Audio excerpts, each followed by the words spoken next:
children, today we are going to see English grammar class for 10th standard, conjunction and its types. What is conjunction? It's one of the parts of speech, right? Now we are going to see conjunction in detailed manner. Conjunctions are also known as connectors or linkers or link words. Conjunction க்கு இன்னொரு பேர்லாம் என்னன்னு பார்த்தீங்கன்னா connectors, linkers, link word. எல்லாத்துடைய மீனிங்கும் என்னது? To join something. என்ன join பண்ணோம்? Conjunction joins words, a group of words or sentences. Conjunction என்ன பண்ணோம்? Meaningful words, ரெண்டு meaningful words இல்லை ரெண்டு meaningful sentences ஒன்றா சேர்த்து சொல்கிறது தான் என்ன யாருடைய வேலை? கன்ஜங்ஷனுடைய வேலை. இந்த கிளாஸில் நம்ம என்ன பார்க்க போகிறோம்னா கன்ஜங்ஷன் அதனுடைய டைப்ஸையும் பார்க்க போகிறோம். Types of conjunctions. So there are three types of conjunctions in English. They are coordinating conjunction, subordinating conjunction, correlative conjunctions. Okay, coordinating conjunction என்ன பண்ணும்? Coordinate அப்படின்னால என்னது? சேர்ந்து இருக்கிறது இல்லையா? So coordinating conjunction என்ன பண்ணுன்னு பாருங்க. It link equal parts of a sentence including clauses and phrases. A comma is used when a coordinating conjunction is used to join two independent clauses. So coordinating conjunction என்ன பண்ணும் அப்படின்னா ரெண்டு meaningful clauses அல்லது phrases வந்து ஒன்றா join பண்ணும். So இந்த coordinating conjunction always joins or connects two independent clauses. ரெண்டு independent clauses ஒன்றா சேர்க்கும்னு சொல்கிறாங்க. What is independent clause? Group of words which gives you complete meaning and also stands alone. Group of words தனியாக நின்று முழுமையான பொருள் தந்துச்சுன்னா அதுதான் நம்ம என்னன்னு சொல்லுவோம்? இண்டிபெண்ட் கிளாஸ்ன்னு சொல்லுவோம். இந்த கோஆர்டினேட்டிங் கன்ஜங்ஷன்ஸ் என்ன பண்ணோன்னா ரெண்டு இண்டிபெண்ட் கிளாஸ் இல்லை அதுக்கு மேலே இண்டிபெண்ட் கிளாஸ் தான் ஜாயின் பண்ணும். ஓகேவா? இப்போது கமா யூஸ் பண்ணணும்னு சொல்லியிருக்காங்க. எதுக்கு கமா யூஸ் பண்ணணும் அப்படின்னா ரெண்டு இண்டிபெண்ட் கிளாஸை வந்து கன்ஜங்ஷன் சேர்த்து வைக்கிற மாதிரி வந்துச்சு அப்படின்னா கோஆர்டினேட்டிங் கன்ஜங்ஷன் ரெண்டு இண்டிபெண்ட் கிளாஸை ஜாயின் பண்ணிச்சுன்னா நீங்கள் ஃபர்ஸ்ட் இண்டிபெண்ட் கிளாஸ்க்கு அப்புறம் கமா போடணும்னு சொல்கிறாங்க. Next subordinating conjunction. Subordinating conjunctions என்ன பண்ணணும்னு பார்த்தீங்கன்னா it links a independent clause with a dependent clause. அதாவது டிபெண்ட் கிளாஸ் வந்து ஒரு இண்டிபெண்ட் கிளாஸ் கூட சேர்த்து வைக்கும். What is dependent clause? A group of words which doesn't gives you a complete meaning. It always rely upon independent class. Dependent class வந்து முழுமையான அர்த்தங்கள் கொடுக்காது. அது எப்போவுமே எதை சார்ந்து தான் இருக்கும்? இண்டிபெண்ட் கிளாஸை தான் சார்ந்து இருக்கும். அப்போது சபார்டினேட் கன்ஜங்ஷனுடைய வேலை என்னன்னு பார்த்தீங்கன்னா ஒரு டிபெண்ட் கிளாஸை இண்டிபெண்ட் கிளாஸ் கூட சேர்த்து வைக்கிறது தான் யாருடைய வேலை? சபார்டினேட் கன்ஜங்ஷனுடைய வேலை. The commonly seen relationship between the two clauses is cause and effect or contrast, but it can be any other type as well. Okay, subordinate conjunction வச்சு நம்ம ஒரு சென்டென்ஸை சொல்கிறோன்னா எதுக்காக மோஸ்ட்லி நம்ம சொல்லுவோம்னு பார்த்தீங்கன்னா காஸ் அண்ட் எஃபெக்ட். ஒரு விஷயத்துடைய ரீசன் அதோடைய ரிசல்ட் அந்த மாதிரி ஏதாவது ஒரு சென்டென்ஸ் சொல்லும் போது நம்ம எதை யூஸ் பண்ணலாம்? சபார்டினேட் கன்ஜங்ஷன்ஸ் யூஸ் பண்ணலாம். நெக்ஸ்ட்டு இந்த மாதிரி ஆப்போசிட் ஐடியாஸை சொல்லும் போது நீங்கள் என்ன கன்ஜங்ஷன்ஸ் யூஸ் பண்ணலாம்? சபார்டினேட் கன்ஜங்ஷன்ஸ் யூஸ் பண்ணலாம். நெக்ஸ்ட் ஒன் பார்த்தீங்கன்னா correlative conjunctions. Correlative conjunctions are pair conjunctions that are generally used together. எல்லாம் இப்போ நம்ம மேலே பார்த்தோம் இல்லையா, கோஆர்டினேட்டிங் கன்ஜங்ஷன் சபார்டினேட்டிங் கன்ஜங்ஷன்ஸ்லாம் பார்த்தோம் இல்லையா, இது எல்லாமே தனித்தனியாக தான் வரும், சிங்கிள் வேர்டாக தான் நம்ம யூஸ் பண்ணுவோம். ஆனால் காரிலேட்டிவ் கன்ஜங்ஷன்ஸ்னால் என்னென்னா பேராக ரெண்டு கன்ஜங்ஷனாக சேர்த்து ஒரு சென்டென்ஸில் யூஸ் பண்ணுவோம். For example either or, neither nor அந்த மாதிரி யூஸ் பார்த்துருக்கீங்களா? ஸோ இதுதான் என்னன்னு சொல்லுவாங்க, அது தனியாக நின்னா அந்த கன்ஜங்ஷன் மீனிங் கொடுக்காது. அப்போ இந்த but also, not only but also, இந்த மாதிரி சேர்ந்து வர கன்ஜங்ஷன்ஸை தான் என்னன்னு சொல்கிறாங்கன்னா காரிலேட்டிவ் கன்ஜங்ஷன் சொல்கிறாங்க. இப்போ நம்ம இதுக்கு மூணுத்துக்கும் டெஃபினேஷன் பார்த்தோம் இல்லையா, இப்போது இதோடைய எக்ஸாம்பிள்ஸ் என்னென்ன கன்ஜங்ஷன்ஸ் எப்படி யூஸ் பண்ணணும்னு சொல்லிட்டு டீட்டெயிலாக பார்க்கலாம். Coordinating conjunction. So first conjunction என்னது? Coordinating conjunction. ஸோ நான் கோஆர்டினேட்டிங் கன்ஜங்ஷன் ஏற்கனவே உங்களுக்கு சொல்லிட்டேன். It joins two independent clauses. It joins two complete sentences. Okay, so here coordinating conjunctions are the most popular category of conjunctions. Simply put, they bring ideas together. Coordinating conjunction என்ன சிம்பிளாக என்ன சொல்லலாம்? ரெண்டு டிஃப்ரெண்ட்டான ஐடியாஸை வந்துட்டு இல்லை ரெண்டு ஐடியாஸை ஒன்றா இணைக்கிறது தான் யாருடைய வேலை? கோஆர்டினேட்டிங் கன்ஜங்ஷனுடைய வேலை. They can join words, phrases and classes. இந்த கோஆர்டினேட்டிங் கன்ஜங்ஷன் என்ன பண்ணும்? 2 மீனிங்ஃபுல் வேர்டை ஜாயின் பண்ணும், இல்லை 2 ஃப்ரேசஸை ஜாயின் பண்ணும், இல்லை 2 கிளாஸஸை கூட ஜாயின் பண்ணுன்னு சொல்கிறாங்க. These words tend to be small, including words like and, so, for and but. இந்த coordinating conjunction பார்க்கறதுக்கு ஸ்மாலாக இருந்தாலும், வேர்ட்ஸ் வந்து ரொம்ப சின்ன வேர்ட்ஸாக இருந்தாலும் இதுதான் பெரிய மீனிங் கொடுக்கும். However, they serve a very large function. They connect sweeping ideas together, forming cohesive, comprehensive ideas. So என்ன பண்ணும்? பார்க்கறதுக்கு சின்ன சின்ன வார்த்தைகளாக இருந்தாலும் இந்த கோஆர்டினேட்டிங் கன்ஜங்ஷன் தான் ரொம்ப பெரிய வேலை வாய்க்குது. எதில்?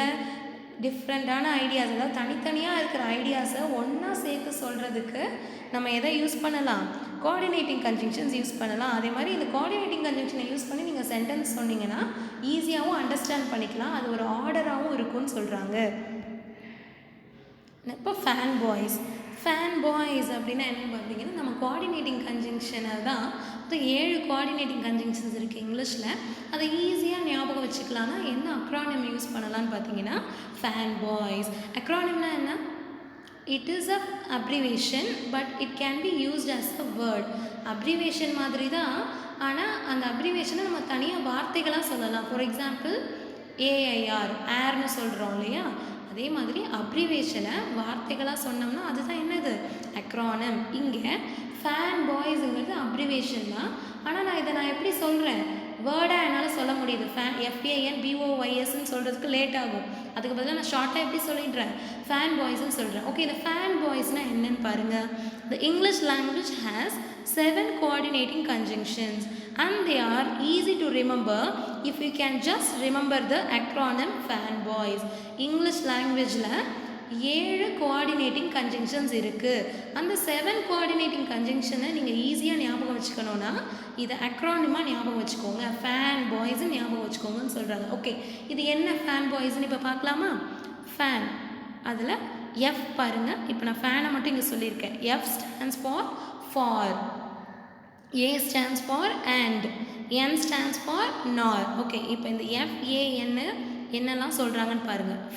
ஃபார் எங்கே யூஸ் பண்ணுவோம்? Explains reason or purpose. Just like பிகாஸ்ன்னு சொல்கிற காரணங்களை சொல்லும்போது நம்ம என்ன யூஸ் பண்ணலாம்? ஃபார் யூஸ் பண்ணலாம். எக்ஸாம்பிள் பாருங்கள். I go to the park every Sunday for I long to see his face. Okay, so நான் வந்துட்டு எவ்ரி சண்டே நான் வந்து பார்க்குக்கு போகிறேன். எதுக்காகனா அவங்க ஃபேஸை பார்க்க போகிறேன். இந்த வந்து ஹிஸ்ஸுங்கிறது ஃப்ரெண்டாக கூட நீங்கள் எடுத்துக்கலாம். ஓகே, ஸோ ரீசனை சொல்லும் போது நம்ம என்ன யூஸ் பண்ணலாம்? ஃபார் யூஸ் பண்ணலாம். Next and simply adds one thing to another. And என்ன பண்ணும்? மற்றும்னு தமிழில் சொல்லுவாங்க. ரெண்டு விஷயங்களை ஒன்றா ஆட் பண்ணுற வேலை தான் யாருடையது? அண்டுடைய வேலை. இங்கே பாருங்கள் example. I like to read and I right faithfully in my Journal every night. எனக்கு படிக்கிறது நல்லா பிடிக்கும். அது மட்டும் இல்லாமல் நான் என்ன பண்ணுறேன்? என்னுடைய ஜேர்னல், என்னுடைய நியூஸ் பேப்பரில் நான் உண்மையான விஷயங்களை மட்டும்தான் தினமும் எழுதுவேன். இங்கே ஜேர்னலுங்கிறது நியூஸ் பேப்பர்னு எடுத்துக்கலாம், டைரின்னு கூட எடுத்துக்கலாம். சரியா? ஸோ ஜேர்னலுக்கு நிறையா மீனிங் இருக்குது. இங்கே நம்ம டைரின்னு கூட எடுத்துக்கலாம். சரியா? நார் என்ன பண்ணும்? Use to present an alternative negative idea to an already stated negative idea. அதாவது ஒரு நெகட்டிவ் ஐடியா இருக்குன்னா அந்த நெகட்டிவ் ஐடியாவுக்கு பதிலாக இன்னொரு வேர்டு யூஸ் பண்ணுற போது நம்ம என்ன யூஸ் பண்ணலாம்? நார் யூஸ் பண்ணலாம். ஐ நீதர் லவ் நார் ஹேட் டு வாட்ச் டிவி. எனக்கு டிவி பார்க்கறது பிடிக்கும்னு சொல்ல முடியாது, பிடிக்காதுன்னு சொல்ல முடியாதுன்னு சொல்கிறாங்க. அப்போது இதுவும் இல்லை அதுவும் இல்லை அப்படின்னு சொல்லும்போது 2 நெகட்டிவ் ஐடியாஸ் சொல்லும்போது நீங்கள் என்ன யூஸ் பண்ணலாம்? நார் யூஸ் பண்ணலாம். சரியா? ஒன்று பாசிட்டிவ் ஒன்று நெகட்டிவ்னு சொல்லலை. ஏற்கனவே ஒரு நெகட்டிவ் ஐடியா இருக்குது, மறுபடியும் நான் இன்னொரு நெகட்டிவ் ஐடியா சொல்லும் போது நீங்கள் என்ன யூஸ் பண்ணலாம்? நார் யூஸ் பண்ணலாம். இப்போ பாய்ஸ், ஃபேன் பார்க்குறோம், பாய்ஸ் பார்க்கலாம். பாயில் B stands for but shows contrast.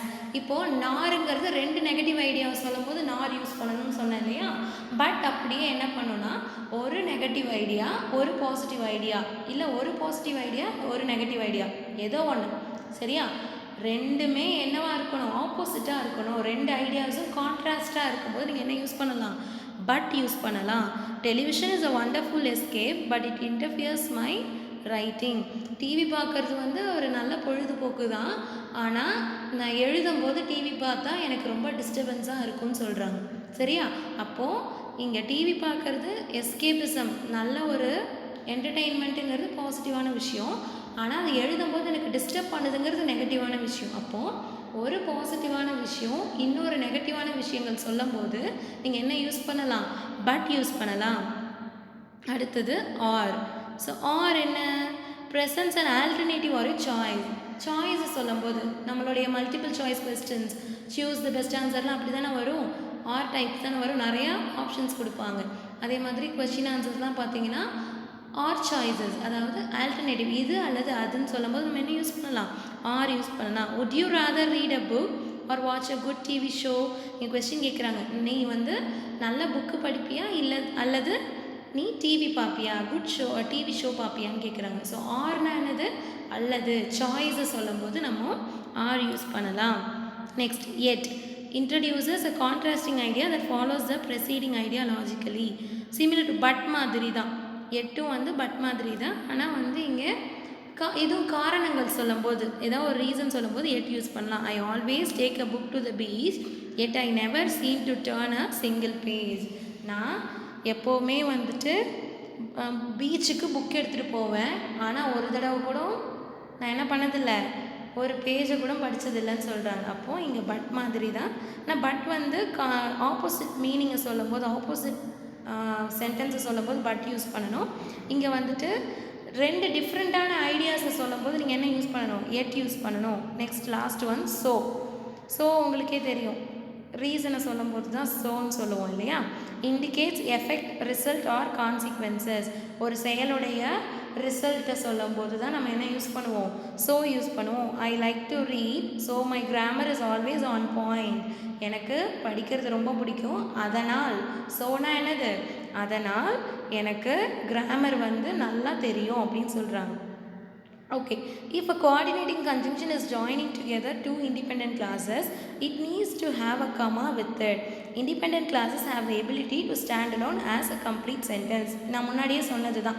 ஏன் வந்து coordinating conjunctionsல comma யூஸ் பண்ணுறாங்க? இங்கே பாருங்களேன், I like to read அப்படின்னு சொல்லியிருக்கேன். My grammar is always on point. இந்த ரெண்டு சென்டென்ஸும் தனியாக பார்த்தா கம்ப்ளீட் மீனிங் கொடுக்குது. ஸோ இது ரெண்டுமே என்ன கிளாஸ்? இது இண்டிபெண்ட் கிளாஸ்.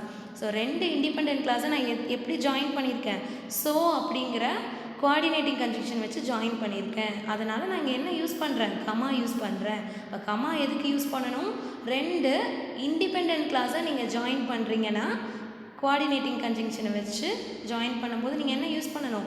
கமா போடணும். அதுக்காக ரெண்டு வேர்ட்ஸை ஜாயின் பண்ணும்போதுலாம் கமா போடணும்னு சொல்லலை. ரெண்டு இண்டிபெண்ட் கிளாஸை நீங்கள் கோஆர்டினேட்டிங் கன்ஜங்ஷனை வச்சு ஜாயின் பண்ணுறீங்கன்னா கமா போட்டுட்டு தான் அடுத்த சென்டென்ஸ் எழுதணும்னு சொல்கிறாங்க. ஓகே சில்ட்ரன், இப்போது சபார்டினேட்டிங் கன்ஜங்ஷன் அண்ட் கோரிலேட்டிவ் கன்ஜங்ஷனை அடுத்த கிளாஸில் பார்ப்போம்.